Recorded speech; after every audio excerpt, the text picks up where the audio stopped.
entonces es leyendo las Escrituras lo que ellos defendieron y proclamaron. Primera carta de Pablo a Timoteo, capítulo 4, versículo 1 hasta el versículo 8. Primera a Timoteo 4, del 1 al 8.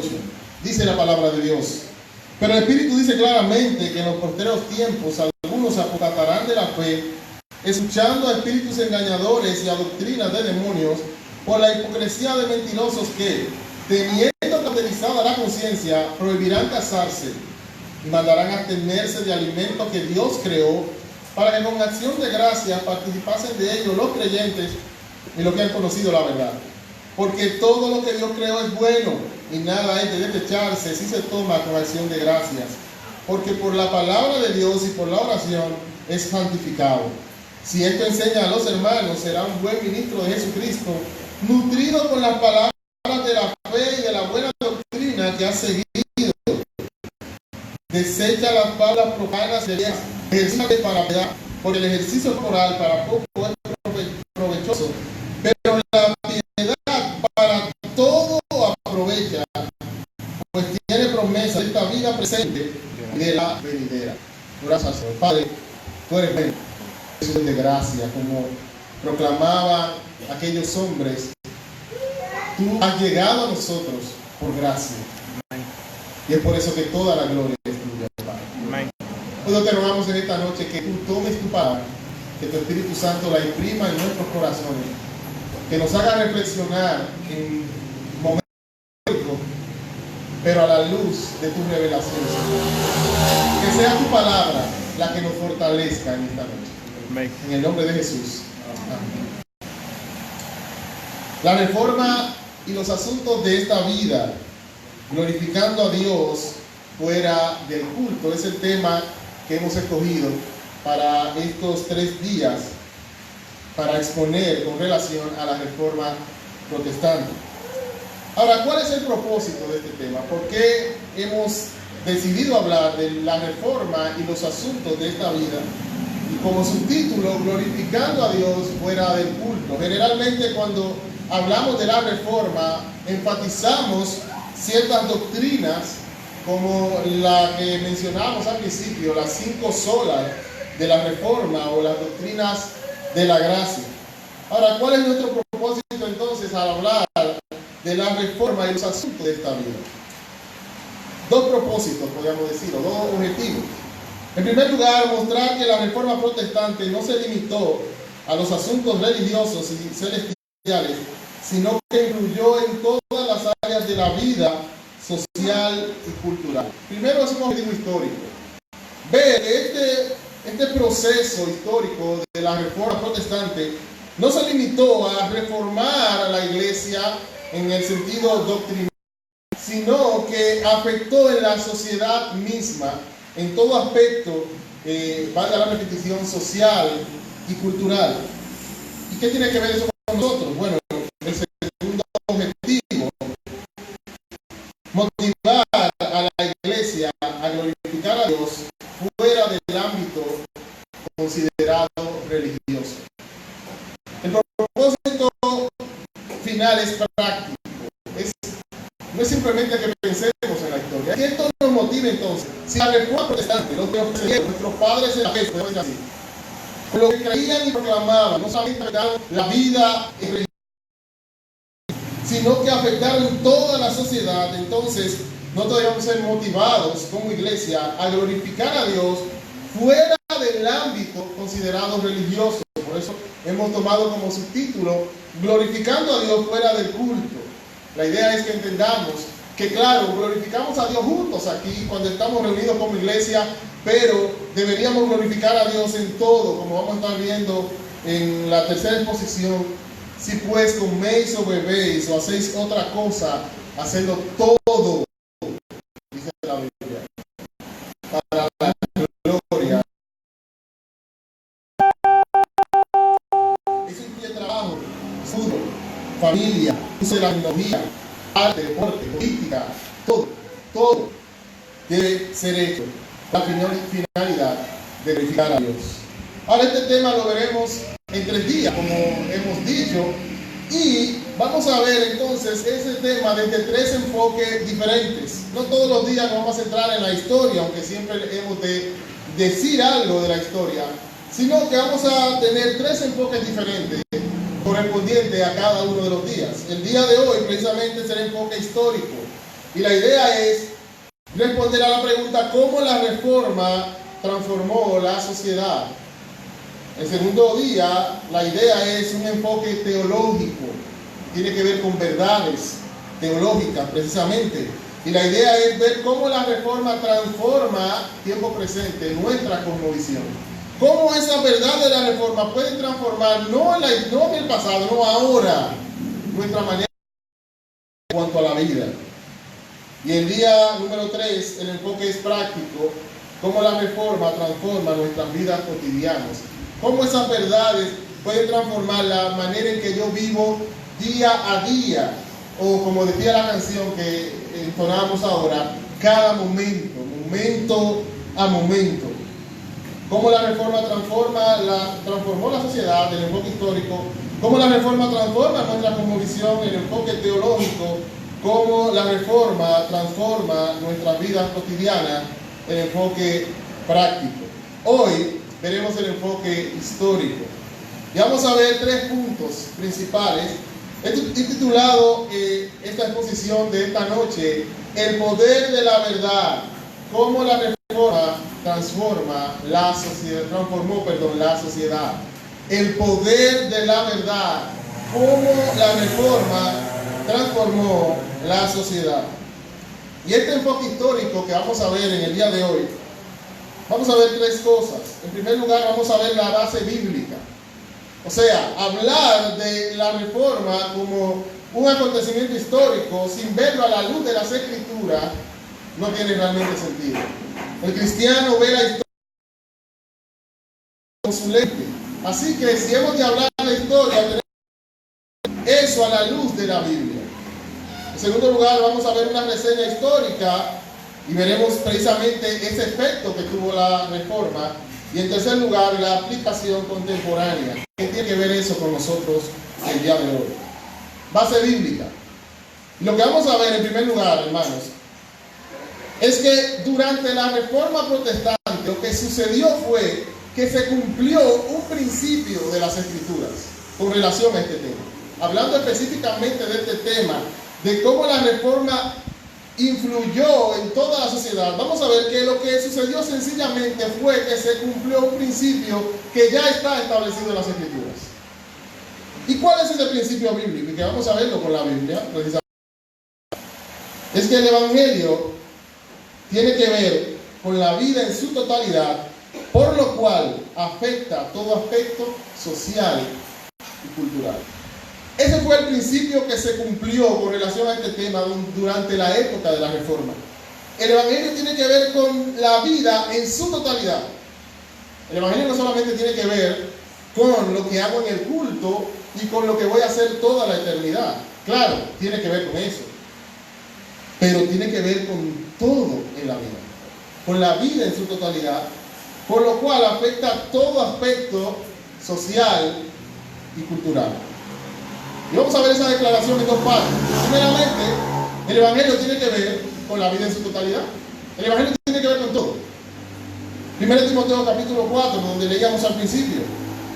Pablo está allí haciendo una advertencia a Timoteo, y es que en los postreros tiempos van a venir engañadores, falsas doctrinas. Él la llama doctrinas de demonio. Y Pablo va a mostrar allí cómo esas falsas doctrinas precisamente iban a afectar la vida en su totalidad. Hemos titulado esta exposición El poder de la verdad, pero asimismo como la verdad afecta para bien todo, la mentira también afecta para mal la vida en su totalidad. Un ejemplo es lo que vemos en este texto.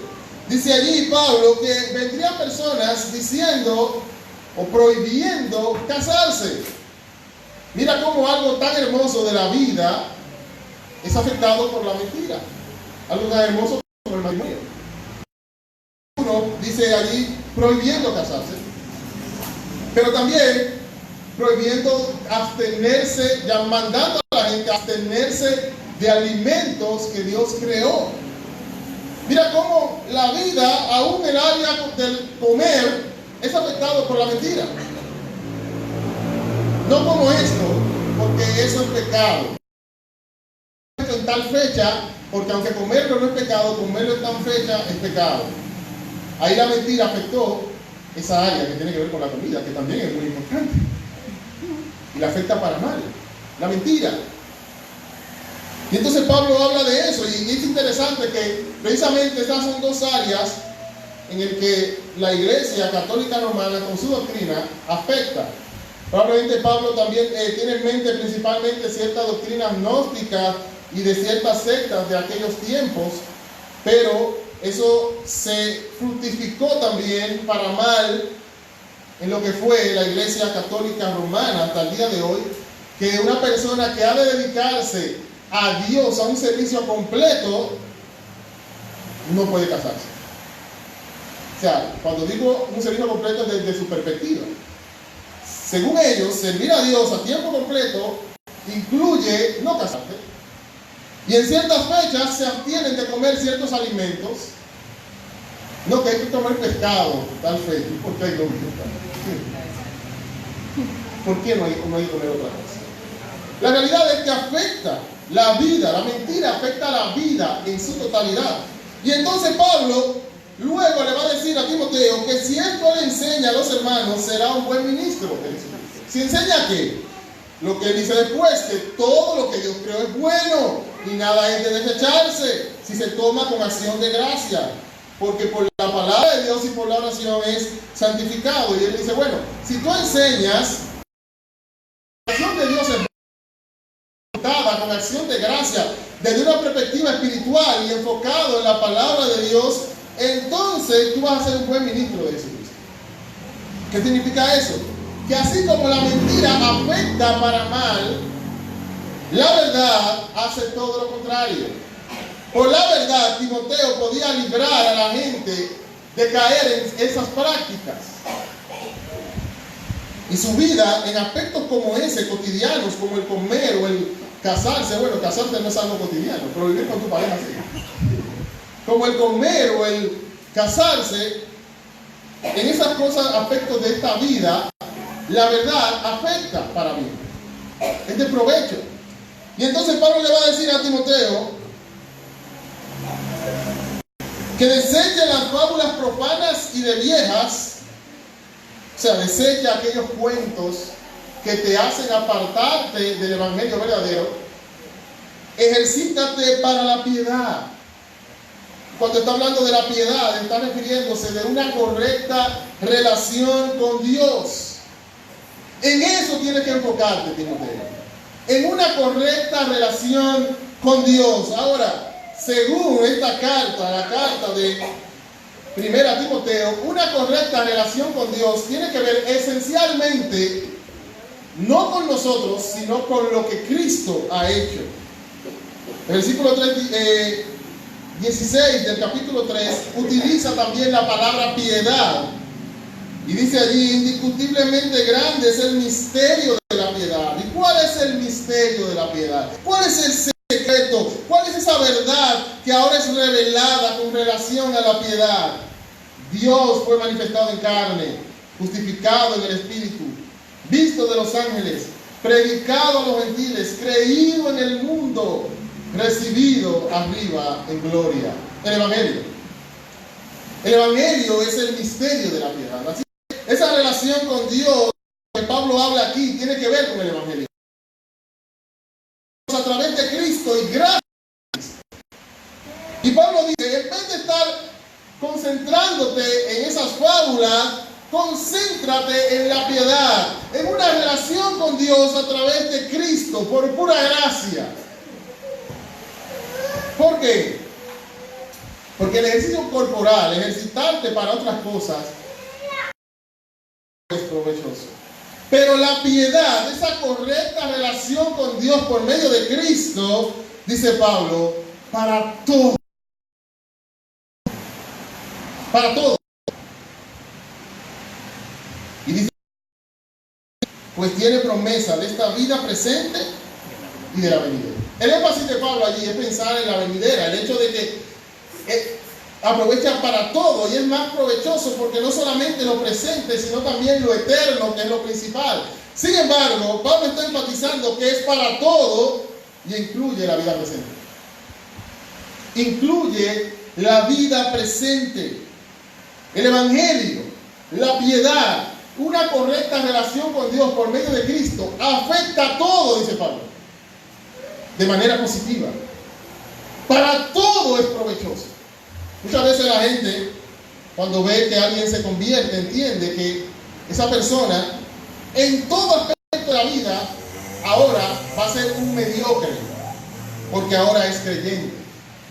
Bueno, es verdad, como veíamos el domingo, que en la vida, cuando tú quieres realmente agradar a Dios, tú pierdes muchos privilegios de esta vida.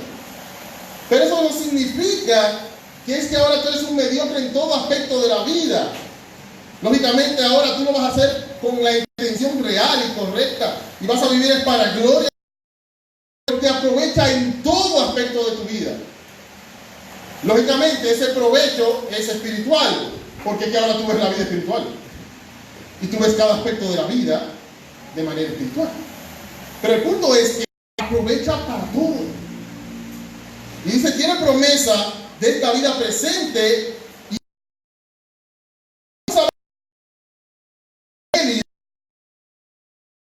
que es el centro de la piedad.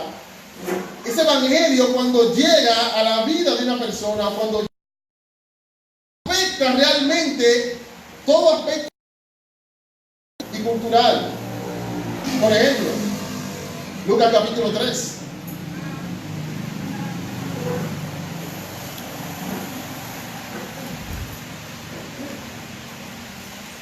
Aquí está Juan el Bautista predicando. Versículo 8. O sea, manifiesten con su vida un verdadero arrepentimiento. Y lo interesante es que esa manifestación del arrepentimiento o esa obra del evangelio en la práctica afecta a la sociedad. Por ejemplo, según lo que Juan presenta allí, la verdad del evangelio cambia las relaciones, te hace preocuparte por el otro. Por la 19, versículo 8 al 10. En Lucas 19 encontramos a un hombre llamado Zaqueo, que precisamente era un publicano, estaba en un puesto público y era corrupto, porque la salvación había llegado a su casa. Dice, entonces Zaqueo, puesto en pie, dijo al Señor: he aquí la mitad de mis bienes pobres, y si en algo he defraudado a alguno, se lo devuelvo cuadruplicado. Jesús le dijo: hoy ha venido la salvación a esta casa, por cuanto él también es hijo de Abraham, porque el Hijo del Hombre, ¿a qué vino? A buscar y a salvar lo que se había perdido. Fíjense que el Hijo del Hombre no vino a resolver problemas económicos. Él vino fue a buscar y a salvar lo que se había perdido. Lo que llegó a esa casa fue la salvación. Aquí no estamos diciendo que lo más importante son los asuntos de esta vida, que hay que dejarse de eso, que en la eternidad es lo importante. No, eso sigue siendo lo importante. Sin embargo, eso afecta a todo precisamente. Como llegó la salvación, digan, la mitad de mis bienes voy a ofrecer. Y si alguien es defraudado, o sea, imagínense. Ese fue el poder del evangelio. Esa fue la salvación que se obró en Zaqueo. La transformación. Ahora, la Biblia sigue mostrándonos que el evangelio afecta a todo. Hechos capítulo 4, versículo 13. Miren el testimonio que hablaban, acerca de los discípulos de Cristo. Dice, entonces viendo el denuedo de Pedro y de Juan, y sabiendo que eran hombres sin letras y del vulgo, se maravillaban y les reconocían ¿qué cosa? Que habían estado con Jesús. Lógicamente Jesús no vino a que la gente tuviera de nuevo. Jesús no vino, hablando de su misión esencial y central, a que una persona que no es un hombre de letra y del vulgo sea ahora reconocido como una persona que habla con denuedo y que parece educada, sin ser de una familia con esa trayectoria. Sin embargo, eso pasó en ellos. Y no es mentira o no es algo oculto, perdón, para nosotros, que hay personas que después de conocer a Cristo, tú lo ves apuntándose en la escuela. Yo viví eso con una persona, después de por lo menos hacer una profesión de fe, estar en un marco afectado por el Evangelio, se apunta a la escuela, tiene planes de conocer, de leer, porque ahora tiene que leer la Biblia, ahora tiene que entender. Y ese no es lo central, pero afecta a eso. Ellos se les ve que andaban con Jesús. Mira cómo hablan, ellos no son de letras, no son estudiados, pero hablan con Jesús. Y mira cómo son ahora. Eso podemos verlo también en el libro de Hechos, capítulo 19, versículo 23 al 28. Hechos 19, 23, dice: no pequeño acerca del camino, por un platero llamado Demetrio, que hacía de plata templecillos de Diana, daba no poca ganancia a los artífices, a los cuales, reunidos con los obreros, dijo: varones, sabéis que de este oficio obtenemos nuestra riqueza. Pero veis y oís que este Pablo, no solamente en Éfeso, sino en casi toda Asia, ha apartado a mucha gente con persuasión, diciendo que no son dioses los que se hacen con las manos. Y no solamente hay peligro de que este otro negocio venga a desacreditarse, sino también que el templo de la gran diosa Diana sea estimado en nada y comience a ser destruida la majestad de aquella a quien venera toda Asia y el mundo entero. Oigan eso. Ellos estaban engañando al pueblo y lo engañaban de manera en lo religioso, pero eso afectaba a todo, aún la economía del pueblo.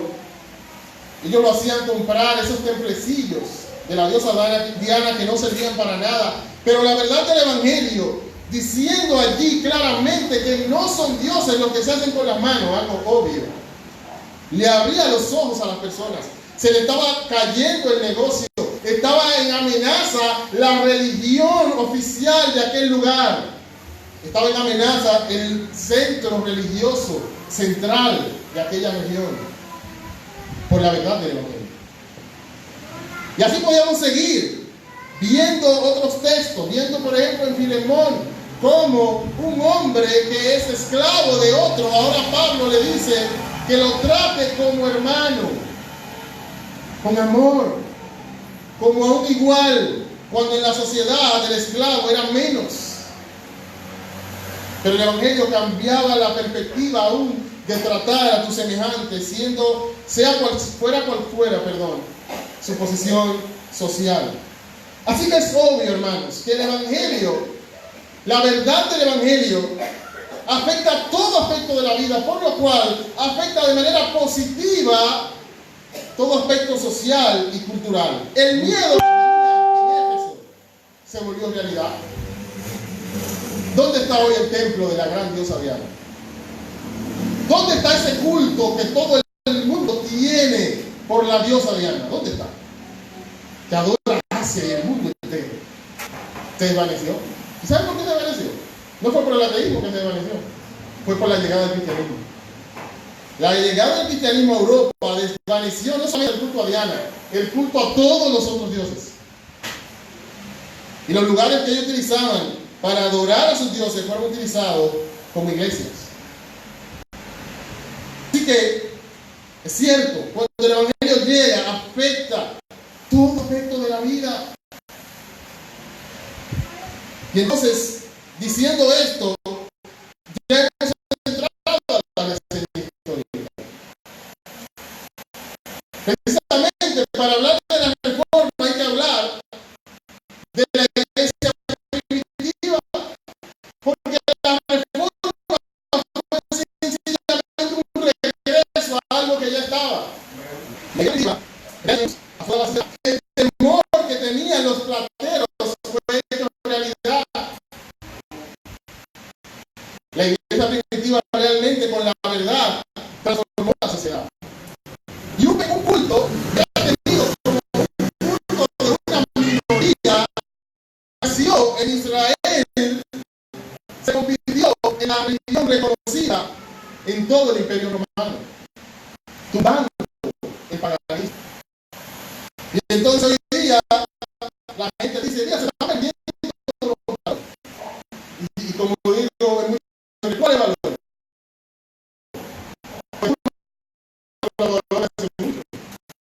El Romano 1 era lo mismo que estamos viendo ahora. Pablo lo describe en Romano 1. ¿Y cómo que se está viendo? En un momento en que la iglesia afectó a la sociedad y cambió los valores de la sociedad. Y esos son los valores que está perdiendo, los valores que la iglesia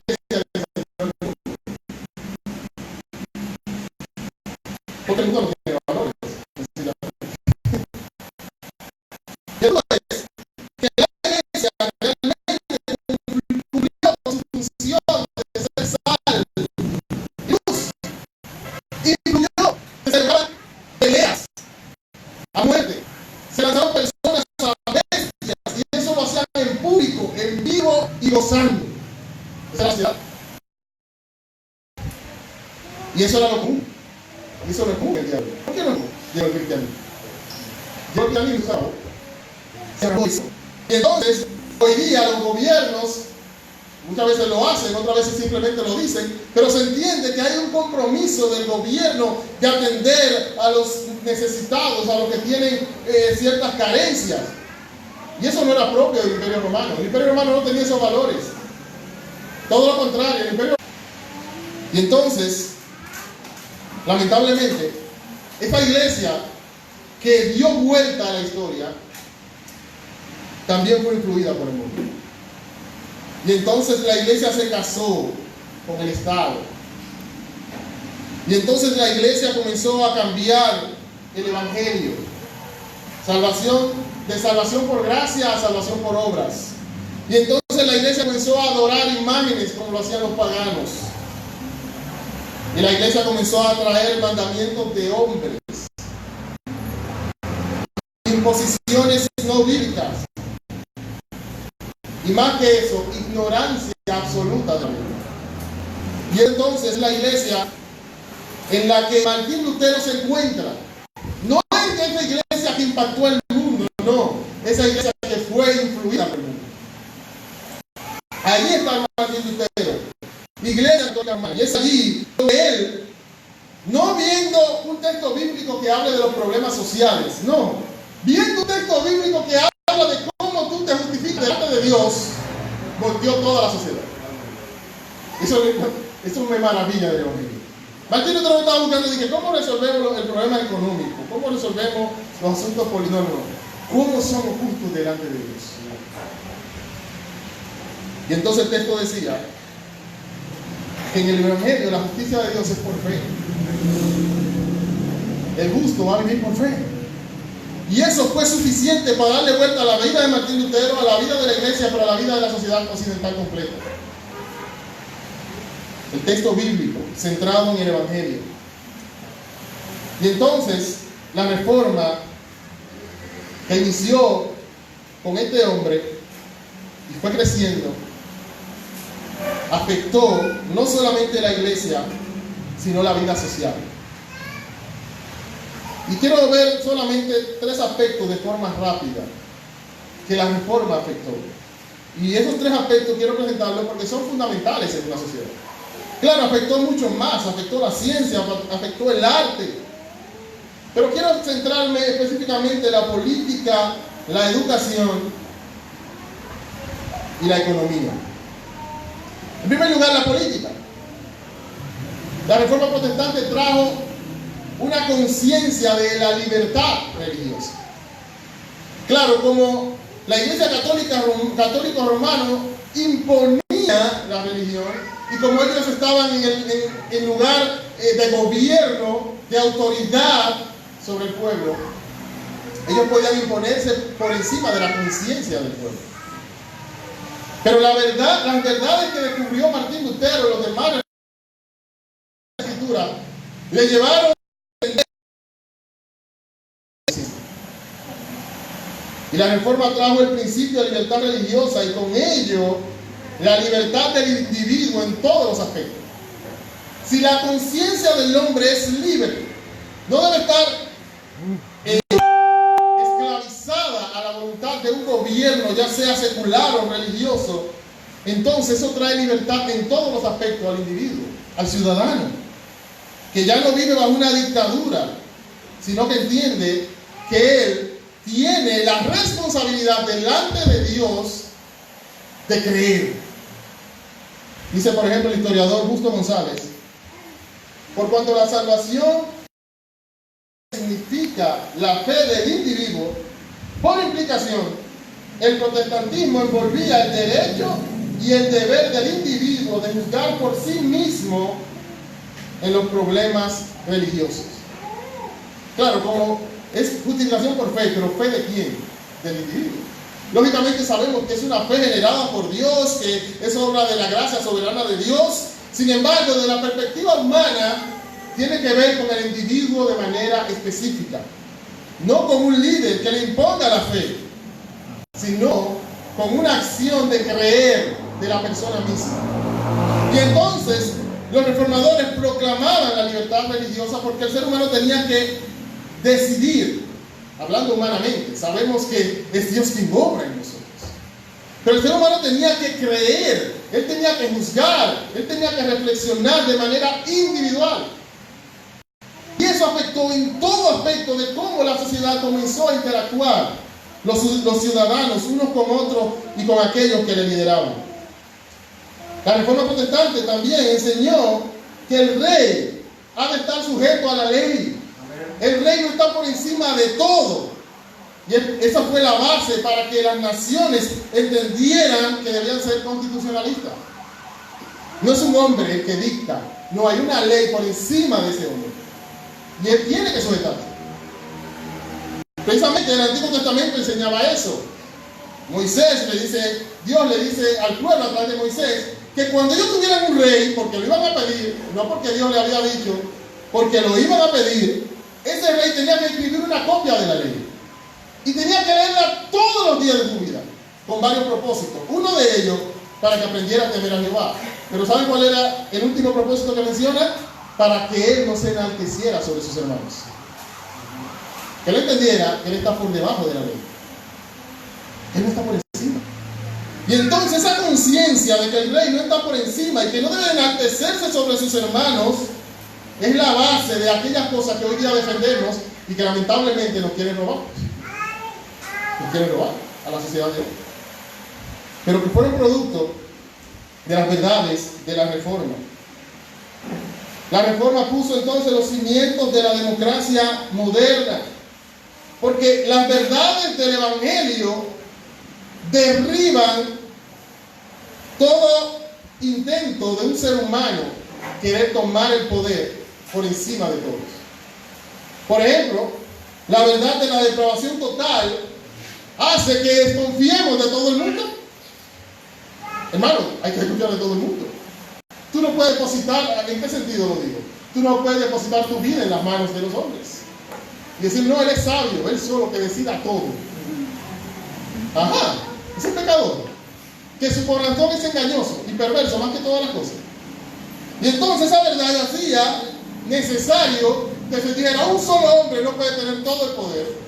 Ese solo hombre va a acabar con todo. Ni un solo grupo de personas tampoco. Tiene que dividirse los poderes. Tiene que haber una incidencia del pueblo también, porque son pecadores. Y a los pecadores, cuando tú le das mucho poder, lo que hace es aprovecharse. En muchas ocasiones se habla de ciertas personas que han sido totalitarias, o sea, que han obrado dictadura, y la gente dice, no, esas personas defienden su país. Lógicamente, es su finca, es su patio, tienen que defenderlo. Es de él. Porque cuando tú entiendes que tú eres el poder absoluto, es tuyo, y por lógica lo vas a defender. Y es la realidad. Sin embargo, la Reforma Protestante hizo entender que un hombre no podía ser ley, batuta y constitución. Porque el único que es eso es Dios. Dios es el gobierno absoluto de todo el universo. Solamente Dios. Y entonces, el hombre debe vivir en comunidad y, aunque haya liderazgo, ese liderazgo debe estar siendo vigilado por el mismo pueblo. Pero también, la verdad de que cada uno es responsable de sus creencias y elecciones, llevó a que precisamente se entendiera que el individuo tenía libertad para escoger. Y que entonces el gobierno no era quien tenía que imponerle sobre la conciencia del ser humano. Y entonces eso facilitó y abrió la puerta a una democracia que hoy día está siendo malinterpretada.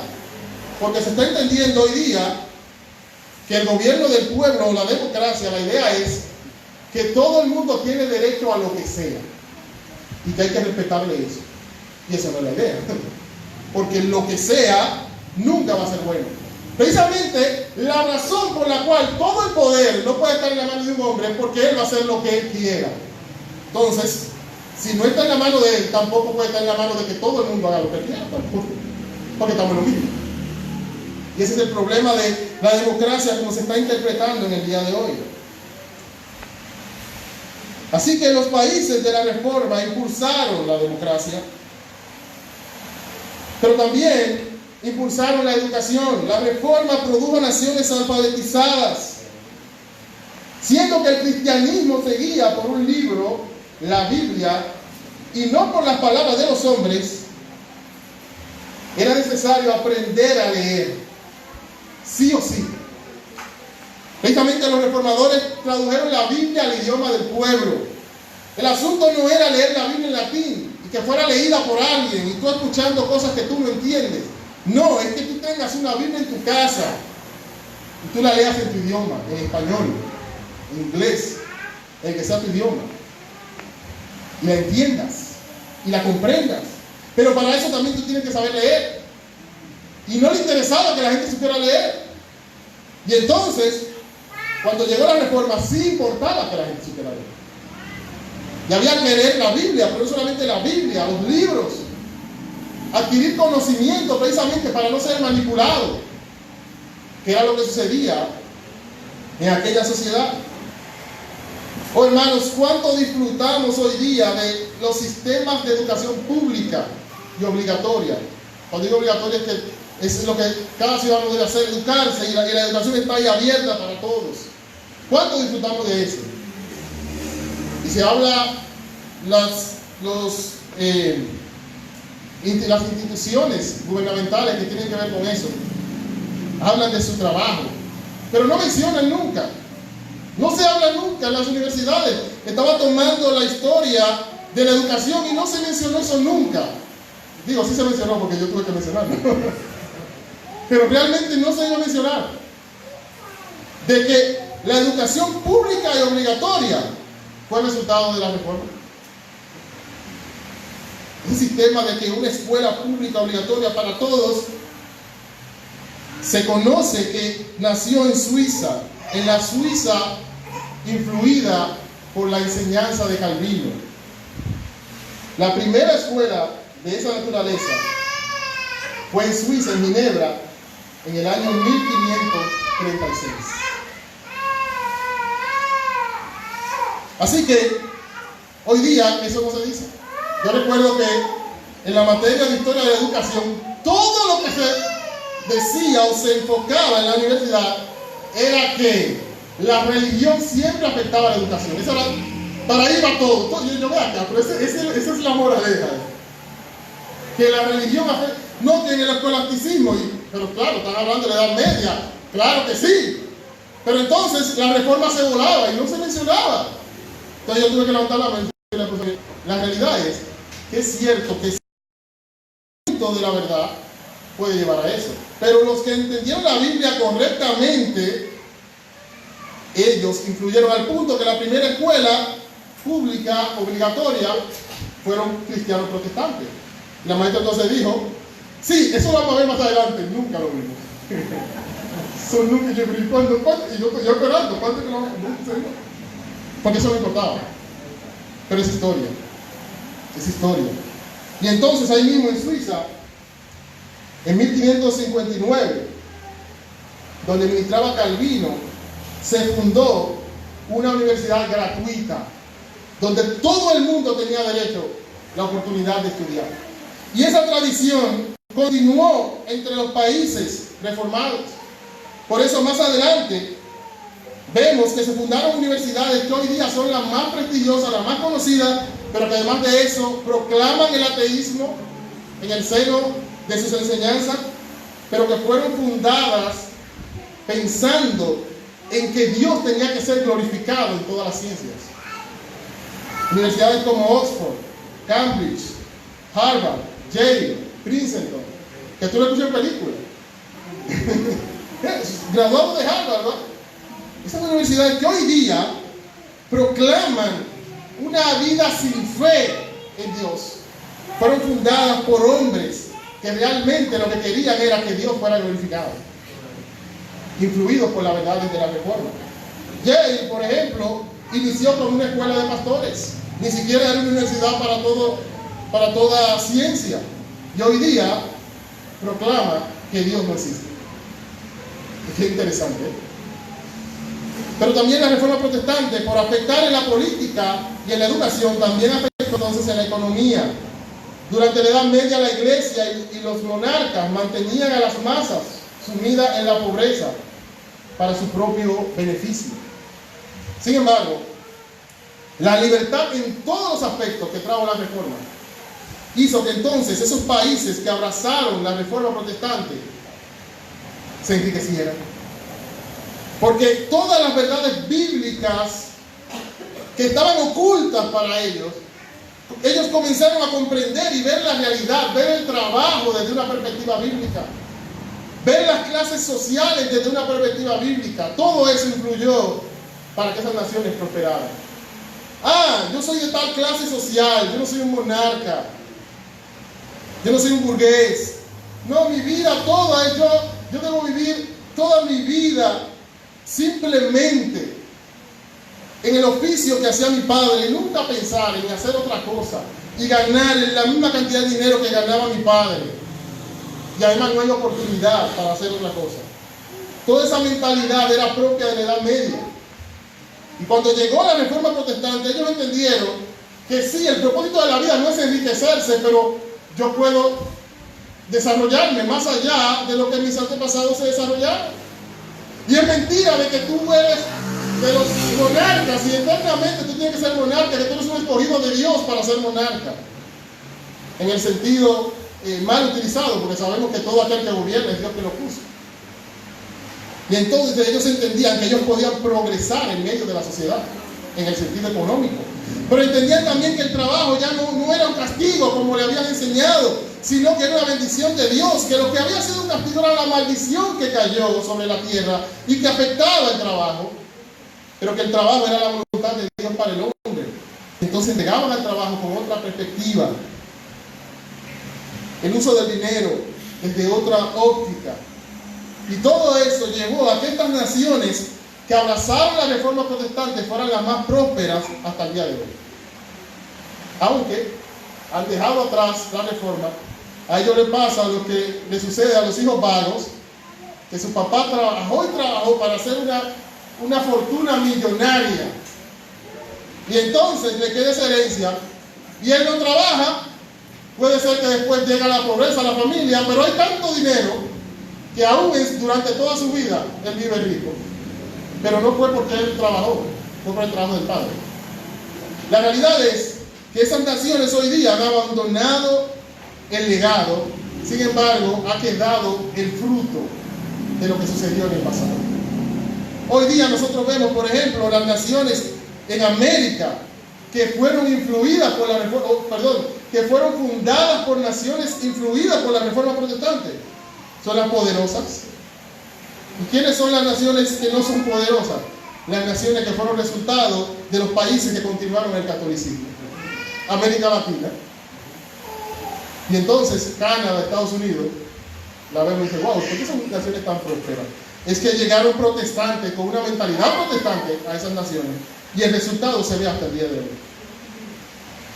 Ahora, sabemos que eso no es esencial. Y una de las muestras de que no es lo esencial es que ellos siguen teniendo muchas riquezas pero están totalmente desaprobados por Dios, porque han dado la espalda a Dios esa nación. Y entonces no tienen la riqueza verdadera, que es ser rico para con Dios. Sin embargo, es real que la reforma influyó en todos esos aspectos. ¿Por qué? Porque el Evangelio afecta toda área de la vida. Toda área de la vida. Y no estoy diciendo aquí que porque tú creas en el Evangelio tú vas a ser rico. No, ese no es el punto. La realidad es que Dios es soberano. Y el Hijo de Dios va a ser pobre. Va a ser muy pobre. Va a ser bastante pobre. Y otros van a ser ricos. Eso es otro asunto. Sin embargo, hay una realidad socialmente donde llega el Evangelio. Eso afecta toda área de la vida de aquel lugar donde el Evangelio es creído y bien aplicado. Es por eso, hermanos, que dejo esta aplicación para el día de hoy. Una aplicación. Y desde ahora hasta el último día nos vamos a centrar más bien en lo práctico, en nuestra vida como creyentes, en lo que creemos, en lo que pensamos y en cómo vivimos, más que en la historia. Y entonces esta aplicación es la siguiente: cambiemos nuestra manera de relacionarnos con el Evangelio. La idea, hermanos, es que pensemos en cómo nos relacionamos con el Evangelio y cambiemos esa forma. ¿Cuál es la manera común en que muchas veces nos relacionamos con el Evangelio? Es que vinculamos el Evangelio solo con dos cosas: nuestro destino eterno y las actividades de la iglesia. Con eso tiene que ver el Evangelio. Tiene que ver con que yo he creído en Cristo y voy a vivir eternamente. Es claro, eso es lo central. La piedad tiene provecho para esta vida y la venidera. Y eso es lo más valioso, eternamente con Dios. Sin embargo, el punto es que no podemos limitar lo que la Escritura no limita, sino que lo expande. La realidad es que entendemos que el Evangelio tiene que ver solamente con mi destino eterno y con las actividades que tienen que ver con la iglesia, como por ejemplo como esta. El Evangelio solamente tiene que ver con cómo te comportas en el culto, cómo ejerces tu ministerio en la iglesia, cómo tienes tu tiempo devocional, cómo vivirás en el cielo, pero no tiene nada que ver con cómo trabajas, cómo estudias, cómo usas el dinero, cómo vives con tu familia, cómo usas la tecnología, cómo te entretienes. No tiene nada que ver con eso. Porque eso no tiene que ver con la actividad de la iglesia y con cómo voy a vivir en el cielo. ¡No! El Evangelio tiene que ver con todo. La actividad para todo aprovecha. Si pues coméis o bebéis o hacéis otra cosa, hacerlo todo para la gloria de Dios. Y esa manera de pensar nos lleva, podríamos decir, a dos extremos. A veces nos lleva a un escapismo. Por el Evangelio tratamos de alejarnos lo más que podamos de aquello que no es directamente religioso. Eso nos lleva a un escapismo muchas veces. El pensar que el Evangelio no tiene que ver con eso, o sea, como el Evangelio no tiene que ver con eso y mi vida tiene que ver con el Evangelio, entonces yo no tengo que ver con eso. Escuchaba en estos días a una persona decir que el Evangelio es lo más importante, pero precisamente esa persona no se aplica para nada con los asuntos que tienen que ver con el estudio. Y entonces, donde estudia, tiene más testimonio por esa área. Pero es una persona que dice que el Evangelio es lo más importante. ¿Sabe lo que le ha pasado? Que no ha entendido que el Evangelio tiene que ver con eso. Y entonces hace un escapismo. Esto no importa tanto. Por eso dije, no es que escapamos totalmente, no somos monjes, no nos vamos al monte, pero nos escapamos lo más que podamos. Y somos irresponsables. ¿Y por qué no hice la tarea? Porque estaba oyendo una predicación. Sí, pero después en otra hora también estaba oyendo una predicación. Y estaba oyendo otra. O sea, tenía que hacer la tarea. ¿Y qué estoy diciendo?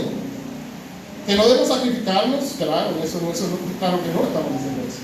El punto es que no entender que el Evangelio tiene que ver con todo te lleva al escapismo. Pero también te lleva a la conformidad, por otro lado. Y es que sí, no me escapo, me involucro con todo, pero como el Evangelio tiene que ver con la iglesia, me involucro en todo con los principios del mundo. Igualito del mundo. No, porque es que eso es de la iglesia. Yo no soy un escapista, yo me mezclo con el mundo. Yo soy luz del mundo, pero con los principios del mundo. conformidad. ¿Por qué? Porque no entendemos que el Evangelio tiene que ver con eso, con los planes que tú tienes como profesional, como estudiante, como familia. Y entonces, esos planes los hacemos igualito que la gente de afuera, con los mismos principios que la gente de afuera, con las mismas prioridades que la gente de afuera, porque no hemos entendido que el Evangelio tiene que ver con todo. La manera correcta entonces es vincular el Evangelio con todas las áreas de nuestra vida. Cristo recibió toda potestad de los cielos y la tierra. Todo es de Cristo. Él es Señor absolutamente de todo. Uno de nuestros enfoques como iglesia, según nuestra declaración de propósito, es dar a conocer en la sociedad el señorío de Cristo. Es que Cristo es dueño de todo. Dueño absoluto de cada centímetro, de cada ciencia, de cada capacidad. Y esto nos conviene.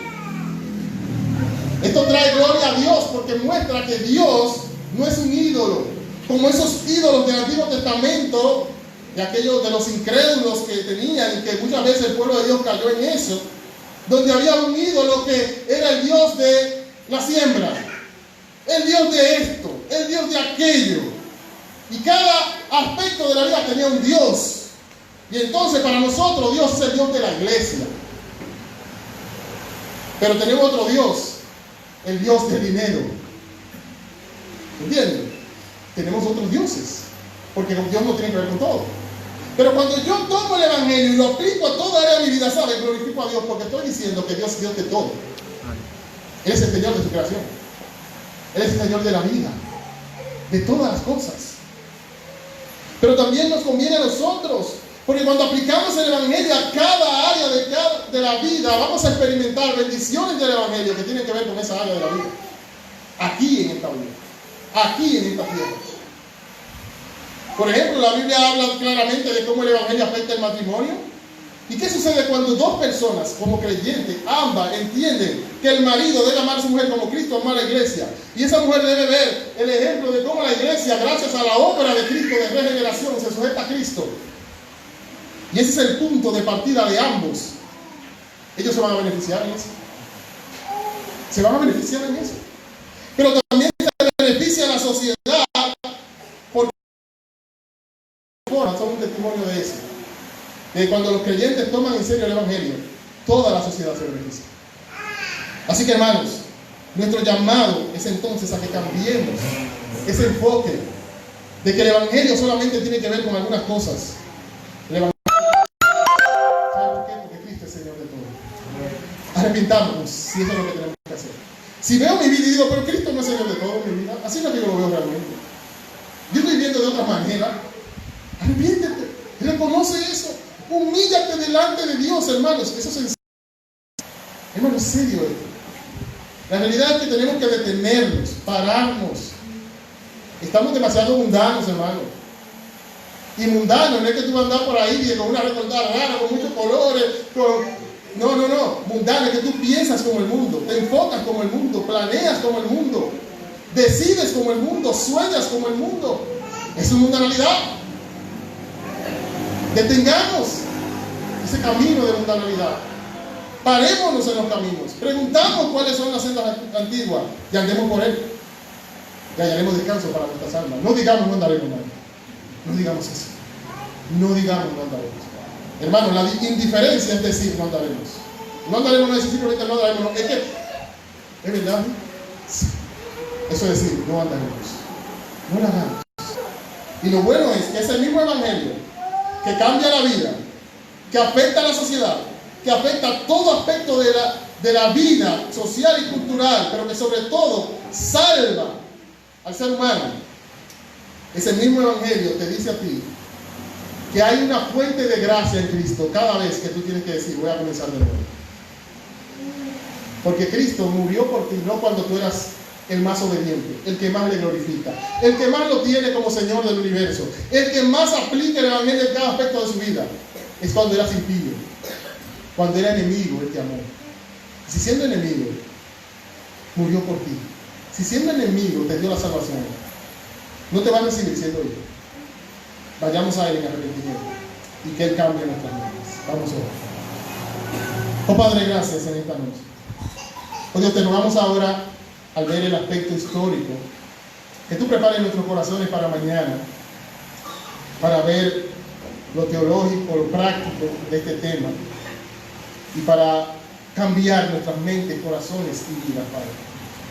Ayúdanos a no ser mundanos, a no ser escapistas, a ser cristianos, a vivir como Cristo nos mandó, a vivir con la mirada puesta en Cristo y a entender que Él es Señor de todo, que es Señor de nuestra vida. En el nombre de Cristo Jesús somos. Amén.